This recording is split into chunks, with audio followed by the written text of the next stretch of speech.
Hello everyone. આપણે વાત કરીએ છીએ તો કે આરએનએ વિશેની, બરાબર. રિબોન્યુક્લિક એસિડ જે છે એના વિશેની આપણે વાત કરતા હતા.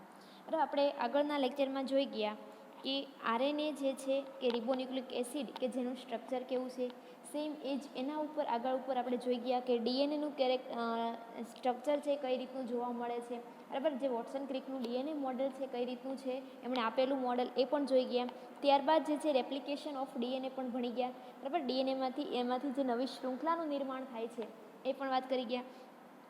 ત્યાર પછી આપણે વાત કરી હતી કે આરએનએ જે છે, આરએનએ એ શું, તો કે આરએનએ મુખ્યત્વે 3 પ્રકારના જોવા મળે છે. તો કે એના જે વર્ક જે મતલબમાં એના આધારે એના 3 જે છે પ્રકારો પડે છે. એમઆરએનએ એટલે કે મેસેન્જર આરએનએ, ટીઆરએનએ એટલે કે ટ્રાન્સફર આરએનએ, અને આરઆરએનએ કે રિબોન્યુક્લિક એસિડ જે છે, બરાબર. એ આપણે એના વિશેની વાત કરવાના છે. રિબોઝોમલ જે આરએનએ છે તે, તો એમાં જે આપણે જોવાનું છે તો કે ટીઆરએનએ, ટ્રાન્સફર આરએનએ, બરાબર. તમે નામ ઉપરથી કહી શકો કે ટ્રાન્સફર એટલે તો કે જે કોઈ એક્ટિવ એમિનો એસિડ થયા હશે જે, બરાબર, એમને ટ્રાન્સફર કરવાનું કામ કરે એ આરએનએને શું કહેવાય, તો કે ટ્રાન્સફર આરએનએ એવું કહેવામાં આવે છે, બરાબર. કે જે ટીઆરએનએ છે શું છે, તો કે એ તો રિબોન્યુક્લિક એસિડ જે છે, બરાબર છે, કે જેઓ જ્યારે પ્રોટીન સિન્થેસિસ માટેના આવેલા જે રિબોઝોમ્સ છે, રિબોઝોમ્સમાં રહેલા એક્ટિવેટ થઈ ગયેલા જે એમિનો એસિડ જે છે એને ટ્રાન્સફર કરે છે, એટલા માટેની શું કહેવામાં આવે છે, તો કે ટ્રાન્સફર આરએનએ એવું કહેવામાં આવે છે, બરાબર છે. તો કે આજે ટીઆરએનએ જે છે એકદમ સ્મોલ છે એ જોવા મળે છે, કે જેને આપણે સેન્ટ્રીફ્યુજ કરીએ, બરાબર. તો સેન્ટ્રીફ્યુજ દ્વારા જે સુપરનટન્ટ મળે છે એમાંથી આપણે એને મેળવી શકીએ છીએ, બરાબર. મતલબમાં કે એ સેન્ટ્રીફ્યુજ દરમિયાન સુપરનટન્ટ તરીકે જે છે એ મળે છે, બરાબર. એટલા મતલબમાં નાના જે છે ટીઆરએનએ છે જોવા મળે છે. આથી એને સોલ્યુબલ આરએનએ એવું પણ કહેવામાં આવે છે, બરાબર. સોલ્યુબલ એટલે કે મતલબમાં દ્રાવ્ય થયેલા આરએનએ. શું કામ, તો કે એ સેન્ટ્રીફ્યુજ કરતાં સુપરનટન્ટ તરીકે મળે છે, બરાબર. સેન્ટ્રીફ્યુજ તમને એનો પ્રિન્સિપલ ખબર છે કે આપણને પેલેટ્સ અને સુપરનટન્ટ તરીકે જે મળે, ઉપરની બાજુ મળે છે પેલેટ્સ, અને જે તળિયાના ભાગે મળે છે સોલ્યુબલ થયેલા એને આપણે સુપરનટન્ટ તરીકે કહીએ છીએ, બરાબર છે. એટલા માટે એને શું કહેવામાં આવે છે, તો કે સોલ્યુબલ આરએનએ પણ કહેવામાં આવે છે, અથવા તો જેને સુપરનટન્ટ આરએનએ તરીકે પણ ઓળખવામાં આવે છે, સુપરનેટન્ટ તરીકે પણ ઓળખવામાં આવે છે, અથવા તો એને સોલ્યુબલ આરએનએ પણ કહેવામાં આવે છે, બરાબર. આ ઉપરાંત જે છે તો કે એડોપ્ટર મોલેક્યુલ તરીકે એમિનો એસિડ સાથે જોડાયેલા જોવા મળે છે. એમિનો એસિડ સાથે એડોપ્ટર, બરાબર, એડોપ્ટર તરીકે જોડાય છે, બરાબર. આથી એને આ ટીઆરએનએ એડોપ્ટર આરએનએ એવું પણ કહેવામાં આવે છે, બરાબર. કેવું, તો કે એને એડોપ્ટર આરએનએ એ રીતે પણ એને શું કામ, તો કે જે એમિનો એસિડ જે છે એની સાથે મોલેક્યુલર મતલબમાં એડોપ્ટર મોલેક્યુલ તરીકે જોડાયેલા જોવા મળે છે, તે એનું નામ એડોપ્ટર આરએનએ પણ છે, બરાબર. તમે જોયું તો કે એના કેટલા બધા નામ થયા. પહેલું તો કે ટ્રાન્સફર આરએનએ થયું, બીજું સોલ્યુબલ આરએનએ થયું, ત્રીજું સુપરનટન્ટ આરએનએ કહેવાય અથવા તો એડોપ્ટર આરએનએ કહેવાય છે, બરાબર. એને આટલા બધા નામથી મતલબમાં ઓળખવામાં આવે છે. આ ઉપરાંત આવે તો કે જે ટોટલ એક કોષ જે છે, બરાબર, એક સેલની અંદર જેટલા પણ આરએનએ જે છે એનો ટોટલ વેઇટ, બરાબર, એનો કુલ જે વજન છે વજનના 10 થી 15% જેટલું જે છે એ કોણ જોવા મળે છે, તો કે આરએનએ જે છે આ ટીઆરએનએ પ્રકારના જોવા મળે છે. કેટલું પ્રમાણ છે, તો કે સેલની અંદર રહેલા ટોટલ વેઇટ જે છે આરએનએનું એના 10 થી 15% જેટલું, બરાબર, કોષની અંદર જે છે એ આ ટીઆરએનએ છે એ જોવા મળે છે. ઉપરાંત તો કે જે આનો મોલેક્યુલર વેઇટ જે છે તો કે કેટલો, તો કે 25,000 થી લઈને 30,000 જેટલો એનો મોલેક્યુલર વેઇટ જોવા મળે છે, તથા એનો જે સેડિમેન્ટેશન કોએફિશિયન્ટ કહીએ છીએ એ 3.8 સ્વેડનબર્ગ, બરાબર. 3.8 એસ એટલે કે સ્વેડનબર્ગ જેનો યુનિટ જે છે એટલો જ એનો સેડિમેન્ટેશન કોએફિશિયન્ટ છે એ જોવા મળે છે. તો કે હવે જે આ ટીઆરએનએ જે છે એ હોલી નામના સાયન્ટિસ્ટે, હોલી, બરાબર 1965માં જે છે આના પર વર્ક કર્યું હતું કે એણે શોધ્યું હતું કે જે ન્યુક્લિયોટાઇડ જે છે એમાં ટીઆરએનએની સિક્વન્સ છે એ જોવા મળે છે, બરાબર. ન્યુક્લિયોટાઇડમાં રહેલા ટીઆરએનએની સિક્વન્સ પર આ હોલીએ 1965માં એના પર વર્ક કર્યું હતું અને એણે બતાવ્યું હતું કે ટીઆરએનએ જે છે એનામાં એનું જે સ્ટ્રક્ચર છે, મતલબ ઓર્ગેનાઇઝેશન છે, સ્ટ્રક્ચરલ ઓર્ગેનાઇઝેશન એ કેવા પ્રકારનું છે. તો કે આપણે એ જોઈએ કે કયા પ્રકારે જે છે એનું સ્ટ્રક્ચર છે એ જોવા મળે છે. તો કે ટીઆરએનએ જે છે કંઈક અહીંયા આકૃતિમાં દર્શાવ્યા પ્રમાણે કે કંઈક આ રીતનું જે છે એનું સ્ટ્રક્ચર આખું છે એ જોવા મળે છે, બરાબર. તો કે કઈ, તો કે જે ટીઆરએનએ જે છે પહેલી વસ્તુ તો કે 73 થી 95 જેટલા ન્યુક્લિયોટાઇડ્સના યુનિટ જે છે એનું બનેલું છે. આથી એને રિબોન્યુક્લિયોટાઇડ્સ એવું કહેવામાં આવે છે, બરાબર. ટીઆરએનએ જે શેનું બનેલું છે તો કે 73 થી 95 જેટલા ન્યુક્લિયોટાઇડ્સના યુનિટનું બનેલું છે. આથી એને રિબોન્યુક્લિયોટાઇડ્સ કહેવામાં આવે છે, બરાબર. તો કે હવે જે આ ન્યુક્લિયોટાઇડ યુનિટ જે છે, બરાબર, જે દરેક ન્યુક્લિયોટાઇડ યુનિટ જે છે એ શેનું બનેલું તો કે એ 3 કમ્પોનન્ટ્સનું બનેલું છે. આ દરેક ન્યુક્લિયોટાઇડ્સ 3 કમ્પોનન્ટ્સમાં કોણ તો કે ફોસ્ફેટ છે, બરાબર, રિબોઝ સુગર છે અને નાઇટ્રોજન બેઝ છે, બરાબર. નાઇટ્રોજન બેઝનું આ 3 મુખ્યત્વે જે કમ્પોનન્ટ છે એનું બનેલું જોવા મળે છે. તો કે નાઇટ્રોજન બેઝમાં કોણ તો કે આપણને ખબર છે કે કાં તો એડેનિન, ગ્વાનિન છે, સાઇટોસિન છે અથવા તો યુરાસિલ. આ જે 4 મુખ્યત્વે નાઇટ્રોજન બેઝ છે એમાં એનું બનેલું હશે, બરાબર. એટલે સમજ પડી કે આખું જે શેનું બનેલું છે ટીઆરએનએ તો કે ઘણા બધા ન્યુક્લિયોટાઇડ્સનું બનેલું જે છે, બરાબર. આ ન્યુક્લિયોટાઇડ શેનું બનેલું છે તો કે 3 કમ્પોનન્ટનું કયા કયા તો કે ફોસ્ફેટ, રિબોઝ સુગર અને નાઇટ્રોજન બેઝ. નાઇટ્રોજન બેઝમાં કોણ કોણ આવશે? એડેનિન છે, ગ્વાનિન છે, સાઇટોસિન છે અને યુરાસિલ છે, બરાબર. આ નાઇટ્રોજન બેઝમાં આવશે. ઉપરાંત તો કે જે આ ટીઆરએનએ જે છે એ સિંગલ પોલીન્યુક્લિયોટાઇડની ચેઇન છે. આપણને ખબર છે કે આરએનએ કેવી છે? એકદમ સિંગલ ચેઇન છે ને, જે એક શૃંખલાવાળી છે, બરાબર. અને એનો જે એન્ડ જે મતલબમાં શૃંખલા જે છે એ ક્યાંથી શરૂ તો કે 3 પ્રાઇમથી 5 પ્રાઇમ. આની જે પોલીન્યુક્લિયોટાઇડ જે સિંગલ ચેઇન જે છે એ શું ધરાવે છે તો કે 3 પ્રાઇમથી 5 પ્રાઇમ એન્ડ જે છે આ પ્રકારની શૃંખલા ધરાવે છે, સિંગલ ચેઇન, બરાબર. ઉપરાંત તો કે આ જે પોલીન્યુક્લિયોટાઇડ ચેઇન જે છે ટીઆરએનએની, બરાબર, એ ઘણી વખત શું થાય કે પોતાની રીતે જે છે ફોલ્ડિંગ થઈને મતલબમાં એક શેપ આપે છે, મતલબમાં ક્લોવર લીફ જેવો એ શેપ આપે છે ઘણી વખત પોતાની રીતે ફોલ્ડિંગ થઈને, બરાબર, એકબીજા સાથે જોડાઈને મતલબમાં ક્લોવર લીફ જેવો જે છે એ પોતે શેપ પણ આપે છે ઘણી બધી ક્યારેક જે આ પોલીન્યુક્લિયોટાઇડ ચેઇન છે તે, બરાબર. ઉપરાંત તો કે અહીંયા જે આ ચેઇન જે છે, શૃંખલા જે છે એ શું કીધું આપણે તો કે 3 પ્રાઇમથી 5 પ્રાઇમ પ્રકારની જે ટીઆરએનએ જે છે ધરાવે છે અને મતલબમાં એની બંને સાઈડ ટુ સાઈડ જે છે એના પરિણામ સ્વરૂપે એમાં ફોલ્ડિંગ જોવા મળે છે. એનો જે શૃંખલાનો જે આ રીતનો છેડો જે છે 3 પ્રાઇમથી 5 પ્રાઇમ એના લીધે થઈને. અહીંયા બીજી એક મેઇન વસ્તુ તો કે જેનો 3 પ્રાઇમ એન્ડ જે છે, બરાબર, આ શૃંખલાનો જે 3 પ્રાઇમ એન્ડ જે છે હંમેશા CCA પ્રકારનું જ બેઝ જે છે એ સિક્વન્સ ધરાવે છે, બરાબર. તમને આપણે આગળના લેક્ચરમાં તમને કીધું, વાત કરી ગયા કે જે આ બેઝ પેર જે છે એ કોઈ પણ 3 મતલબમાં ઘટકો 3 જે છે નાઇટ્રોજન બેઝથી એક કોડોન સર્જાય છે, બરાબર. એક મતલબમાં એક કોડ સર્જાય છે. આ જે કોડ જે છે એ કોઈ ચોક્કસ પ્રકારના એમિનો એસિડ માટેનો કોડ જોવા મળે છે. તો અહીંયા જે એનો 3 પ્રાઇમ છેડો છે હંમેશા CCA પ્રકારના જ જે છે એની સિક્વન્સ જે આ પ્રકારની બેઝ સિક્વન્સ જોવા મળે છે, એટલે કે સાઇટોસિન અને એડેનિન આ પ્રકારનો હંમેશા 3 પ્રાઇમનો છેડા જે છે ત્યાં આ પ્રકારની જ બેઝ પેર જોવા મળે છે, બરાબર. ખાસ યાદ રાખજો, કારણ કે આ તમારા ક્વેશ્ચન્સમાં પણ આવી શકે, શોર્ટ ક્વેશ્ચનમાં પણ આવી શકે, અથવા તો તમે જ્યારે ટીઆરએનએ વિશેની કોઈ પણ વાત કરતા હોઈએ છીએ આપણે આરએનએ વિશે, ત્યારે તમને ખ્યાલ આવવો જોઈએ કે ટીઆરએનએ જે છે એમાં એનો 3 પ્રાઇમ છેડો છે હંમેશા એની બેઝ પેર CCA પ્રકારની છે જોવા મળે છે, બરાબર છે. આ વસ્તુ ખાસ મનમાં યાદ રાખજો કે આ પ્રકારની બેઝ પેર ત્યાં સિક્વન્સ છે એ જોવા મળે છે. તો કે અહીંયા જે એની શું થાય તો કે આ જે સાઇટ જે છે 3 પ્રાઇમ છેડાવાળી CCA વાળી, તો કે એ સાઇટ જે છે એ શું કરે તો કે ત્યાં એક્ટિવેટ એમિનો એસિડ જે છે એની એક્સેપ્ટર છે, બરાબર. એક્સેપ્ટર આર્મ જે છે 3' કયા તો કે એક્ટિવ થયેલા એમિનો એસિડ જે છે ત્યાં જોડાય છે. મતલબમાં 3' છેડાની જે બેઝ પેર જે CCA છે ત્યાં એક્ટિવ થયેલા એમિનો એસિડ જે છે એ ત્યાં જોડાય છે. બરાબર. ઉપરાંત તો કે એનો જે બીજો છેડો 5' એન્ડ વાળો છે ત્યાં હંમેશા G અથવા તો C જે છે એ જોવા મળે છે. બરાબર. ગ્વાનિન અથવા તો સાઇટોસિન બેમાંથી કોઈ બી એક તે હંમેશા 5' છેડો જે છે ત્યાં મતલબમાં ટર્મિનેટ જે છે ત્યાં હંમેશા જોવા મળે છે. આ ઉપરાંત જે આ tRNA જે છે એમાં મુખ્યત્વે 5 આર્મ્સ જોવા મળે કે આમ કહીએ ને 5 હાથા જેવી રચના. હવે તમને આકૃતિમાં દેખાય છે 1 છે 2 3 4 અને 5. આ 5 હાથા તમે જેને કહી શકો છો કે મતલબમાં કે 5 આર્મ જેવી રચના ધરાવે છે.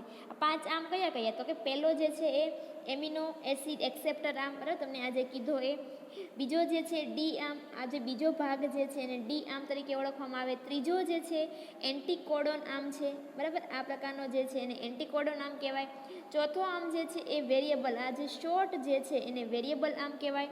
અને પાંચમો જે છે એ T5C. બરાબર. આજે ત્રિશુળ જે મતલબમાં આજે રચના આપણે એને શું બોલીએ છીએ 5 બોલીએ છીએ મતલબમાં T5C આર્મ જે છે આ પ્રકારના જે છે મુખ્યત્વે 5 આર્મ જે છે એની રચના જોવા મળે છે. બરાબર. તો કે અહીંયા બીજી વસ્તુ મેઇન તો કે આ જે દરેક 5 આર્મ જે છે એ હંમેશા છે ના બનેલા છે તો કે સ્ટેમ અને લૂપના બનેલા છે. બરાબર. આ જે ભાગ જે છે ઊભો એને શું કહીએ આપણે તો કે એને સ્ટેમ કહીએ. અને જે આ રાઉન્ડ ભાગ જે છે એને શું કહેવામાં આવે તો કે એને લૂપ તરીકે ઓળખવામાં આવે છે. સ્ટેમ અને લૂપ હંમેશા બધા આર્મ્સમાં આ બેના આર્મ મતલબમાં રચનામાં શું જોવાનું બનેલું હોય કે સ્ટેમ અને લૂપનું જે છે દરેક આર્મ બનેલો હોય છે. બરાબર. ઉપરાંત તો કે જ્યાં એમિનો એસિડ એક્સેપ્ટર આર્મ જે છે બરાબર ત્યાં કોઈ પ્રકારની લૂપ જોવા મળતી નથી. પહેલી વસ્તુ કે આપણે શું કીધું તો કે આ જે દરેક આર્મ છે એના બનેલા તો કે સ્ટેમ અને લૂપના બનેલા છે. પરંતુ જે પહેલો આર્મ જે છે એમિનો એસિડ એક્સેપ્ટર આર્મ ત્યાં કોઈ જાતનું લૂપ છે એ જોવા મળતું નથી.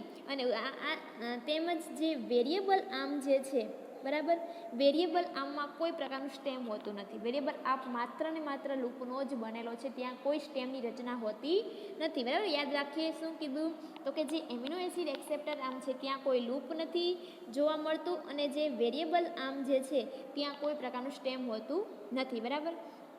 આ ઉપરાંત તો કે આ જે સ્ટેમ જે છે બરાબર એ સ્ટેમમાં તો કે બેઝની પેર આવેલી હોય છે. બરાબર. બેઝ પેર હંમેશા જોવા મળશે છે નહીં બને તો કે કાં તો AU એડેનિન અને યુરાસિલ હશે. બરાબર. એ અને એડેનિન અને યુરાસિલ હશે અથવા તો ગ્વાનિન અને સાઇટોસિન આ બંને હંમેશા આ બેમાંથી કોઈ બી એક જે છે હંમેશા બેઝ પેર એના સ્ટેમમાં જોવા મળે છે. ઉપરાંત તો કે જે એનો લૂપ જે છે આ લૂપમાં કોઈ પણ પ્રકારની બેઝ પેર જોવા મળતી નથી. સ્ટેમમાં જે છે એમાં બેઝ પેર કઈ કીધી કાં તો એડેનિન અને યુરાસિલ હશે અથવા તો ગ્વાનિન અને સાઇટોસિન હશે. પરંતુ એના જે લૂપ જે છે ત્યાં કોઈ બેઝ પેર નથી જોવા મળતી. બરાબર છે.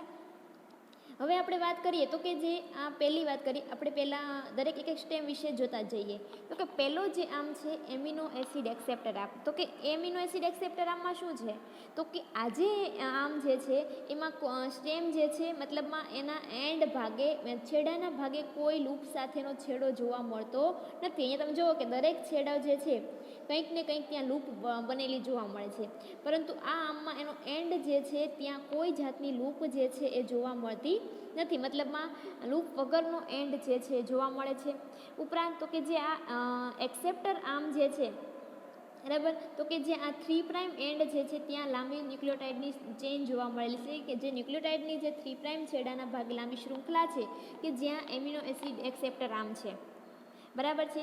ઉપરાંત તો કે જે ટર્મિનસ છે એક્સેપ્ટર આર્મ મતલબમાં કે એનો એન્ડ પાર્ટ જે છે મતલબ જે છેડાનો ભાગ છે કે જ્યાં એમિનો એસિડ એક્ટિવેટ થયેલા જોડાઈ શકે છે ત્યાં હંમેશા બેઝ પેર સિક્વન્સ કઈ જોવા મળે છે તો કે CCA પ્રકારની બેઝ સિક્વન્સ હંમેશા ત્યાં આવેલી હોય છે. બરાબર.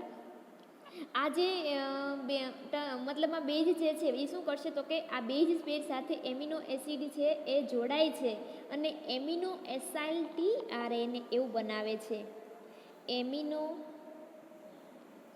Acyl tRNA. બરાબર. એમિનો એસાઇલ શું કામ? તો કે ગ્રુપ જે છે આ રીતનું જોડાયેલ છે, ત્યાં બનાવે છે એમિનો એસાઇલ tRNA એવું બેઝ પેર મતલબ ત્યાં એટેચ થઈને બનાવે છે.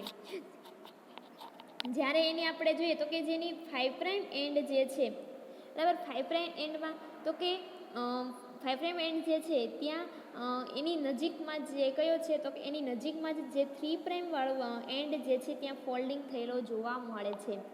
5' છેડો જે છે તેની નજીક જ આ 3' છેડો જે છે એના ફોલ્ડિંગ થયેલા છે એ જોવા મળે છે. મતલબમાં કે જે એનો ટર્મિનસ છે ત્યાં અથવા તો ગ્વાનિન હશે અથવા તો શું કીધું આપણે સાઇટોસિન હશે, આ બેમાંથી કોઈ પણ એક જે છે એના આ છેડાના ભાગે 5' વાળા છેડે હશે ગ્વાનિન અથવા તો સાઇટોસિન. બરાબર, આ સમજ પડી. કયા આમ કીધે આપણે પહેલી આમની વાત કરી એમિનો એસિડ એક્સેપ્ટર આમની, બરાબર, એની વાત કરીએ આપણે એમિનો એસિડ એક્સેપ્ટર આમ વાત થઈ ગઈ. શું કીધી? તો કે એમાં કોઈ જે છે એ સ્ટેમના છેડે લૂપ જોવા મળતું નથી. 3' છેડો છે હંમેશા CC એ બેઝ પેર ધરાવે છે કે જે એમિનો એસિડ એક્સેપ્ટર આમ તરીકે મતલબમાં કે એમિનો એક્ટિવેટ થયેલા એમિનો એસિડ સાથે બાઇન્ડ થાય છે, બરાબર, આ રીતનો. અને જે 5' છેડો છે એની નજીક જ 3' છેડાના જે મતલબમાં ફોલ્ડિંગ થયેલો નજીક જોવા મળે છે અને હંમેશા ત્યાં ગ્વાનિન અથવા તો સાઇટોસિન છે આવેલું જોવા મળે છે. હવે આપણે વાત કરીએ તો કે જે બીજો છેડો આમ છે એટલે કે ડી આમ છે, બરાબર. ડી આમ શું કામ કીધું છે? તો કે આ જે ડી આમ છે ત્યાં 3 થી 4 પેરમાં આવેલા બેઝ પેર જે છે એ સ્ટેમમાં જોવા મળે છે. આ સ્ટેમ જે છે ત્યાં 3 થી 4 પેર જે છે બેઝની આવેલી હોય છે અને આ જે લૂપનો ભાગ જે છે ત્યાં 7 થી 11 અનપેર, પેરમાં નથી, બરાબર, અનપેર એટલે કોઈ પેર વગરના જે ન્યુક્લિયોટાઇડ બેઝ છે એ લૂપમાં જોવા મળે છે. કેટલા? તો કે 7 થી 11 જેટલા અનપેર બેઝ જે છે લૂપમાં આવેલા છે અને સ્ટેમમાં જે છે કેટલા? તો કે 3 થી 4 પેરમાં જે છે બેઝિસ આવેલા છે એ જોવા મળે છે.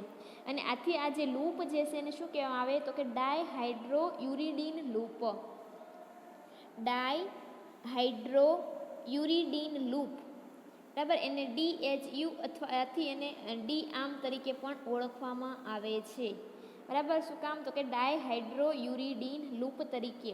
શું કીધું? તો કે જે આ ડી આમ જે છે એના સ્ટેમમાં જે છે એ 3 થી 4 પેરમાં આવેલા બેઝિસ જોવા મળે છે, જ્યારે લૂપની અંદર 7 થી 11 જેટલા અનપેર બેઝિસ છે એ જોવા મળે છે, બરાબર. અને આ લૂપ જે છે આથી આ લૂપને શું કહેવામાં આવે છે? તો કે ડાયહાઇડ્રોયુરિડીન લૂપ કહેવામાં આવે છે. આથી આમનું નામ આપણે શું આપ્યું? તો કે ડી લૂપ તરીકે આને ઓળખીએ છીએ, બરાબર. આ સેકન્ડ આમની વાત થઈ ગઈ ડી આમની, બરાબર. એમાં સમજ પડી બધાને ડી આમ વિશેની. હવે આવે છે ત્રીજો આમ, તો કયો? તો કે એન્ટીકોડોન આમ, બરાબર. શું કહેતો આને? એન્ટીકોડોન આમ. તો કે એન્ટીકોડોન આમ શું છે? તો કે એનું જે આ સ્ટેમ જે છે સ્ટેમમાં 5 બેઝ પેર જે છે આવેલી જોવા મળે છે, જ્યારે લૂપ જે છે લૂપની અંદર 7 પણ કેવી અનપેર બેઝિસ, બરાબર. ખાસ યાદ રાખો કે લૂપની અંદર બેઝિસ પેર જે બેઝ આવેલા છે પણ અનપેર છે, કોઈ જોડીમાં હોતા નથી. એટલે કે લૂપની અંદર 7 જેટલા અનપેર બેઝિસ ધરાવે છે, જ્યારે એના સ્ટેમની અંદર 5 જે છે જોડીમાં આવેલા બેઝિસ જે જોવા મળે છે. આથી આ લૂપ જે છે એને એન્ટીકોડોન લૂપ તરીકે ઓળખવામાં આવે છે, બરાબર. આ લૂપને શું કીધું? તો કે એન્ટીકોડોન લૂપ, કે જે તો કે કેટલા? તો કે 3 એવા 7 અનપેરનું બનેલું આખું લૂપ જે છે એ બનેલું જોવા મળે. 3 બનેલા એવા 7 અનપેર જે બેઝિસ છે એ આ લૂપમાં આવેલા છે, બરાબર. એટલા માટે એને શું કીધું? તો કે એન્ટીકોડોન આમ પણ કહેવામાં આવે છે, કે જે શું કરશે? તો કે આ જે સ્થાન જે છે એનું એન્ટીકોડોન જે લૂપ જે છે ત્યાં તો કે tRNA જે છે, બરાબર, એની સાથે સ્પેસિફિક કોડોન જે છે mRNA જે છે એ જોડાયેલા મતલબમાં પેર્સમાં જોડાયેલા જોવા મળે છે. tRNA જે છે, બરાબર, એની સાથે સ્પેસિફિક કોડોન જે છે mRNAના એ અહીંયા આ લૂપમાં જે છે એ આપણને અહીંયા ઓળખાયેલા મતલબમાં કે ડિટરમાઇન અહીંયા થયેલા છે એ જોવા મળે છે આ એન્ટીકોડોનમાં. ફરીવાર કહી દો કે જે એન્ટીકોડન લૂપ જે છે એના સ્ટેમની અંદર 5 જોડમાં બેઝિસ જોવા મળે છે, જ્યારે લૂપની અંદર 7 અનપેર બેઝિસ છે જોવા મળે છે. આથી એને શું કીધું? એન્ટીકોડન આર્મ કીધું. આ એન્ટીકોડન આર્મ છે એમાં 3 સેટમાં એટલે કે એવા 7 અનપેર બેઝિસ છે આ લૂપની અંદર આવેલા છે કે જે સ્પેસિફિક જે એમઆરએનએ છે કોડોન જે છે એના એમઆરએનએ એના માટેના કોડોન જે છે આ અહીંયા ટીઆરએનએમાં આવેલા જોવા મળે છે. બરાબર, આમની વાત થઈ ગઈ એન્ટીકોડોન આર્મની. હવે વાત કઈ આવે તો કે નેક્સ્ટ આવે છે એ વેરિયેબલ આર્મ. વેરિયેબલ આર્મ એટલે કયું? તો કે આ તમને જે નાનું એવું આપણે જોઈએ છીએ તે. તો કે આ જે વેરિયેબલ આર્મ જે છે એમાં સ્ટેમ જે છે હોતું નથી, મતલબમાં ત્યાં ફોર્મ થયેલું હોતું નથી, કાં સ્ટેમ હોતું એટલે કે ફોર્મ થયેલું હોતું નથી. એટલે કે જે વેરિયેબલ આર્મ જે છે કે જે બરાબર જેને વેવ આર્મ અથવા તો મિની આર્મ કે નાનું એવું બરાબર મિની આર્મ કે જેને મિની આર્મ પણ કહેવામાં આવે છે, કે જેનું લૂપ જે છે આ લૂપની અંદર 4 થી 5 જેટલા બેઝ આવેલા હોય છે. બરાબર, ઘણી વખત જે છે આ વેરિયેબલ આર્મની અંદર સ્ટેમ પણ હાજર જોવા મળે છે. જે નોર્મલ આપણે રીતે જોઈએ તો કે વેરિયેબલ આર્મમાં સ્ટેમ હોતું નથી, માત્ર લૂપ હોય છે. આ લૂપમાં 4 થી 5 જે છે બેઝિસ આવેલા હોય છે. બરાબર, ઘણી વખત એમાં લૂપ પણ હાજર જોવા મળે પણ છે. બરાબર, એનું શું થઈ ગયું? આ વેરિયેબલ આર્મ થઈ ગયું. હવે જે પાંચમું આર્મ બાકી કયો રહ્યો તો કે T5C આર્મ. બરાબર, T5C આર્મ શું? તો કે આ જે T5C આર્મ જે છે બરાબર એ તો કે કોન્સ્ટન્ટ જે છે T5C જે છે એની સિક્વન્સ ધરાવે છે. બરાબર, કોન્સ્ટન્ટલી શું કરશે તો કે થાઇમિન અને સાઇટોસિન જે છે એની કોન્સ્ટન્ટ સિક્વન્સ ધરાવે છે. બરાબર, આમાં તો કે આના જે લૂપ જે છે એ કેવી તો કે રિબોઝોમના રિકોગ્નાઇઝેશન સાઇટ છે. એનું જે આ લૂપ જે છે એ રિબોઝોમની રિકોગ્નાઇઝેશન સાઇટ છે. બરાબર, T5C આર્મમાં જોવા મળે. તો કે અહીંયા જે આ ટીઆરએનએ મોલેક્યુલ જે છે એના નામ પ્રમાણે જ જે એમિનો એસિડ જે છે એ પ્રમાણે એની સાથે બાઇન્ડ થયેલા હોય છે. ટીઆરએનએના જે મોલેક્યુલર જે છે એની સાથે જે છે એના નામને અનુરૂપ જ જે છે દરેક એમિનો એસિડ છે એની સાથે જોડાયેલા હોય છે. તો કે આપણે જોઈએ તો કે ધારો કે આ ટીઆરએનએ છે બરાબર, આ ટીઆરએનએ જે છે એ કેરી કરે છે તો કે એલેનાઇન. બરાબર, એલેનાઇન પ્રકારનો જે એમિનો એસિડ છે ધારો કે આને કેરી કરે છે તો આનું નામ શું થઈ ગયું? તો કે ટીઆરએનએ AL એટલે શું થયું કે તો કે આ ટીઆરએનએ જે છે એલેનાઇન છે એને કેરી કરે છે. મતલબમાં કે જે પ્રકારના એમિનો એસિડને એ કેરી કરશે એ પ્રકારે એનું નામકરણ પડે છે ટીઆરએનએનું. બરાબર, એક્ઝામ્પલ આપણે શું કીધું તો કે એલેનાઇનને જે એ કેરી કરે છે એટલે નામ શું આપ્યું? ટીઆરએનએ એલેનાઇન એટલે કે અલ લખ્યું ને શોર્ટ ફોર્મ. બરાબર, તો કે આ રીતે આપણે જોઈએ તો કે જે આ ટીઆરએનએ જે છે એના મોલેક્યુલર જે છે એ પર્ટિક્યુલર રિજિયન જે છે બરાબર ચોક્કસ પ્રકારના જે ડીએનએના રિજિયનમાં જે છે ત્યાં સંશ્લેષણ કરે છે. મતલબમાં ત્યાં સંશ્લેષણ એનું સિન્થેસિસ સંશ્લેષણ થતું જોવા મળે છે. એને આ જે પદ્ધતિ જેને શું કહેવામાં આવે છે તો કે એને ટ્રાન્સક્રિપ્શન એવું કહેવામાં આવે છે. તો કે અહીંયા જે છે તો કે ખાસ કરીને આ પ્રકારના આરએનએમાં તો કે 40 થી 80 જેટલા જીન્સ અથવા જેને આપણે સિસ્ટોન તરીકે પણ ઓળખીએ છીએ. બરાબર, એ જે છે આ ટીઆરએનએ ટ્રાન્સક્રિપ્શનમાં ઇન્વોલ્વ થયેલા હોય છે. કેટલા હોય છે ટીઆરએનએ આ ટ્રાન્સક્રિપ્શનની અંદર? તો કે 40 થી 80 જેટલા જીન જે જનીનો જે છે અથવા તો સિસ્ટોન જેને કહીએ છીએ એ પોતે અંદર ઇન્વોલ્વ થયેલા જોવા મળે છે. અહીંયા જે તો કે જે હાઇબ્રિડ ટીઆરએનએની જે છે એની અંદર તો કે જે બેઝ સિક્વન્સ જે છે એ કોમ્પ્લિમેન્ટરી જોવા મળે, કોમ્પ્લિમેન્ટરી હોય છે. મતલબમાં એના જે મધર ડીએનએ જે છે ત્યાંથી શરૂઆત થતી હોય છે. બરાબર, જે મધર ડીએનએ જે છે એમાં ત્યાંથી શરૂઆત થાય છે આ કોમ્પ્લિમેન્ટરી સિક્વન્સની કે જે હાઇબ્રિડ ટીઆરએનએની હોય છે.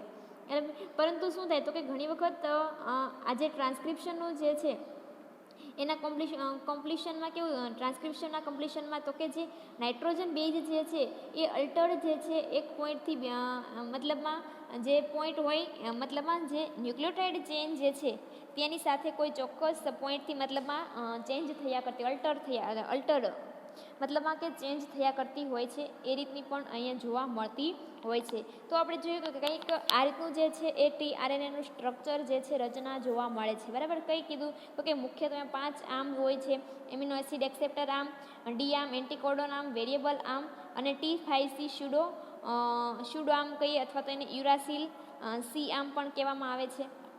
બરાબર. ખાસ યાદ રાખીએ કે દરેક આમમાં શું હોય તો કે દરેકમાં સ્ટેમ અને લૂપ જોવા મળે છે.